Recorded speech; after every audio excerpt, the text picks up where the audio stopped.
Belle Donnie holding hands sa harap ni Tito Anthony Pangilinan. Holding hands while walking ang drama ni na Donnie Pangilinan at Bel Mariano.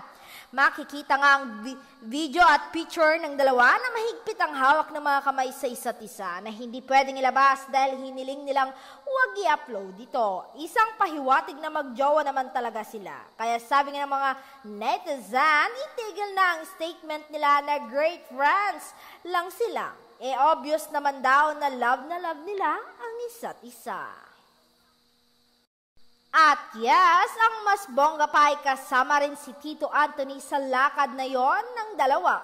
Meaning, welcome na welcome at botong-boto ang pamilya Pangilinan kay Bel Mariano, At yes, in fairness din, super sweet si Bel. May eksena pa na tila pinupunlasan niya ang mukha ni Donnie gamit ang kamay lang niya.